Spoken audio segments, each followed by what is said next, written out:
Oke guys, kembali lagi di channel kita, channel pengusaha. Kali ini kita akan membahas terkait ketenaga kerjaan atau hubungan industrial. Karena kita dengar baru-baru ini Bapak Jenderal Listio Sigit mengeluarkan Deks ketenaga kerjaan atau keterlibatan kepolisian terhadap pelanggaran-pelanggaran ketenaga kerjaan terhadap perusahaan-perusahaan. Jadi Deks ketenaga kerjaan ini merupakan bentuk keberpihakan Polri terhadap permasalahan-permasalahan ketenaga kerjaan. Apa saja yang menjadi atau apa saja yang bisa kita laporkan terhadap pihak kepolisian terhadap Deks ketenaga kerjaan yang dibentuk oleh Bapak Kapolri Listio Sigit ini, mari kita bahas. Oke guys, sebelum kita melanjutkan ke pembahasan kita, buat rekan-rekan yang belum subscribe, tekan subscribe. Buat rekan-rekan yang sudah subscribe, jangan lupa like, komen, dan bagikan sebanyak-banyaknya. Biar apa perkembangan dalam channel ini, biar bisa teman-teman tahu, bisa teman-teman langsung ke bagian informasi.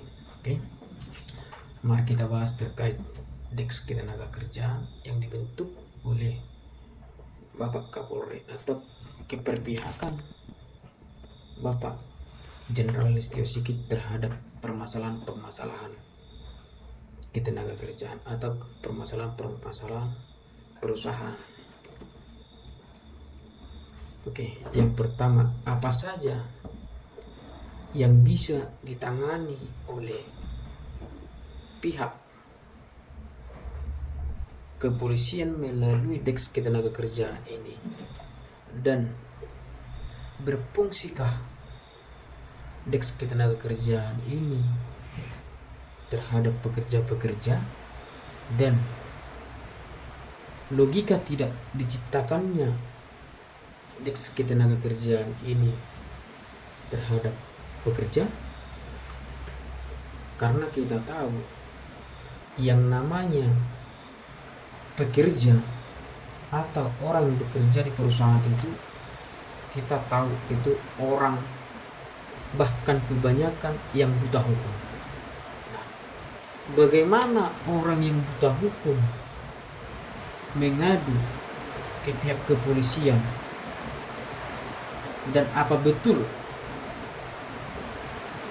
pihak kepolisian dengan adanya tempat Deks ketenaga kerjaan bisa mengayomi para pekerja?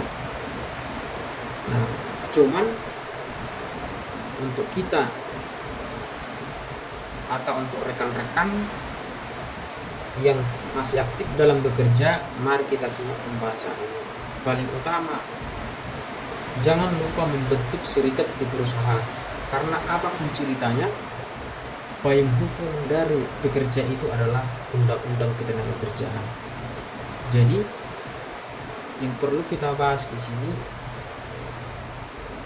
kalau ada Deks ketenaga kerjaan atau bentuk kepedulian pihak kepolisian terhadap permasalahan-permasalahan di perusahaan, sementara sudah terbentuk yang mengawasi oleh perusahaan atau ketenaga kerjaan itu adalah instansi Disnaker atau Dinas Ketenaga Kerjaan setempat. Dan ketika tidak ada titik temu di Dinas setempat ini, sudah ada dilakukan oleh pemerintah namanya UPT atau UPTD, wilayah pengawasan terhadap masing-masing kabupaten. Ketika tidak ada atau tidak ada titik temu di pengawasan UPTD kabupaten, naik lagi di pengawas provinsi. Ketika naik lagi di pengawas provinsi, naik lagi namanya ke Kementerian Tenaga Kerja. Di Kementerian Tenaga Kerja dia ada dibentuk Dirjen Pengawasan, Dirjen Pengupahan, Dirjen Alat Pelindung Diri, dan masih banyak lagi dirjen-dirjen lainnya yang menangani permasalahan ketenaga kerjaan dalam perusahaan. Akan tetapi dengan dibentuknya Deks ketenaga kerjaan ini, tidak dipercaya lagi dinas-dinas tersebut untuk menangani permasalahan tenaga kerja di perusahaan ini. Makanya diciptakan Deks ketenaga kerjaan ini.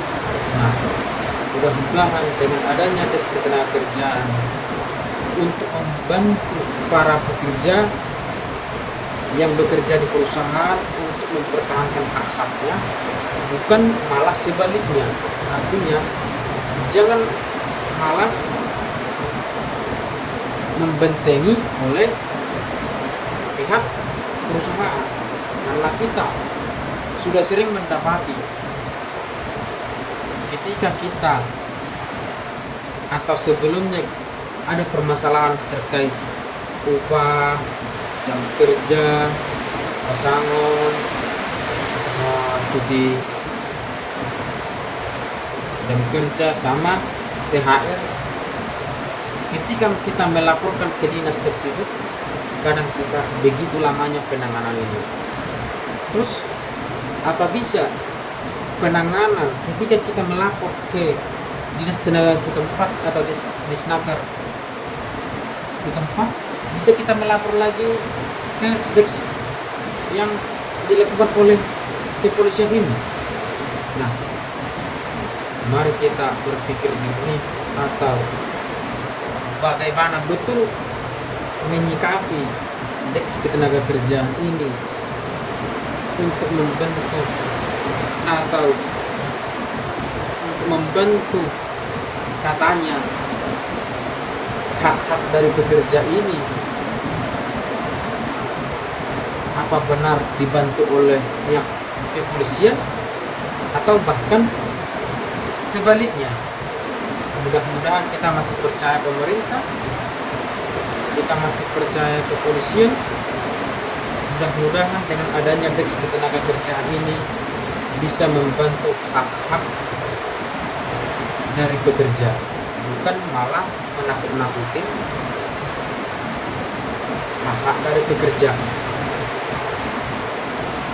Jadi sekian pembahasan kita.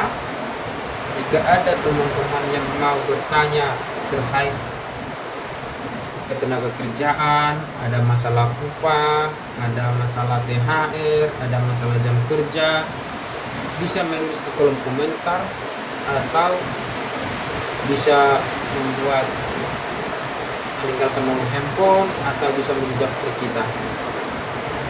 Oke guys, sekian video kita ini. Jika ada pertanyaan dari teman-teman, kita akan membalas melalui video ini. Kita akhiri video kita ini. Wassalamualaikum warahmatullahi wabarakatuh.